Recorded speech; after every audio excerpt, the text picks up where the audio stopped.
Santorini like Venice, Barcelona, Machu Picchu and Cinque before it has seen the downsides of being too pretty. Photo Shutterstock. A relentless heat bear down on this volcanic rock in the Aegean. Alright, I yell back to my travel buddy. Stay focused, hold on to my hand, and we can get through this in one piece. We were so close, but one wrong move could spell disaster, or at least getting trodden on by a gaggle of cruise tourists. Yes, this was no dangerous mountain descent, it was merely surviving the whitewashed streets of Santorini. I know, tough break.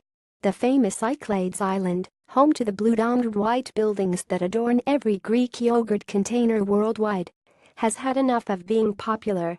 But if you're thinking I should quit grizzling and go home, you're not alone, because plenty of locals on Santorini have exactly the same attitude towards travelers like me. This summer season was the first with a daily cap on cruise tourists, fast becoming a dirty subgroup in some travel circles after locals pushed the mayor to deal with the island's buckling infrastructure. That's easy enough to understand. Any island will have challenges with things like water, sanitation and transport even before you add a Greek debt crisis and a peak season average of 18,000 daily cruise ship visitors into the mix.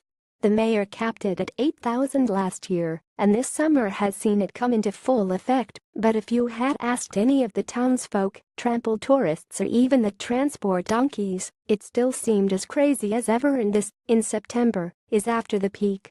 I counted 5 floating hotels anchored off the famous island one day just last week. 2 million will still visit this Aegean beauty this year, and you would think that would be celebrated by a country staring into a prolonged debt crisis. But it's a bittersweet success. So Santorini like Venice, Barcelona, Machu Picchu and Cinque before it has seen the downsides of being too pretty.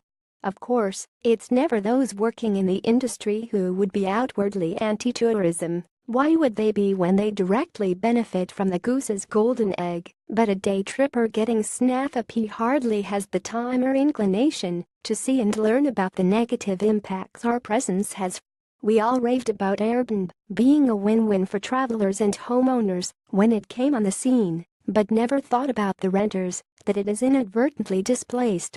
I can't say a destination's water, waste and sanitation budget is on my mind when I'm in search of some weekend sun. But it should be, and not just when it's us facing the traffic jam or rubbish pileup. So will this latest wave of city authority regulation mean you'll be barred from some of your European bucket list destinations? Unlikely, but it again reflects back on us the silly notion of ticking off the best stuffs in bucket lists in the first place. Hopefully, it will encourage exploration into often ignored areas. Maybe try another of Greece's 6,000 islands instead of collecting identikit photos in clogged alleyways and stoking anti-tourist sentiment. Stuff.co.nc. Also, overcrowded tourist cities don't send any more tourists to Dubrovnik. See also the alternative destinations to Europe's most crowded tourist cities. To subscribe to the traveler.com.au podcast Flight of Fancy on iTunes, click here.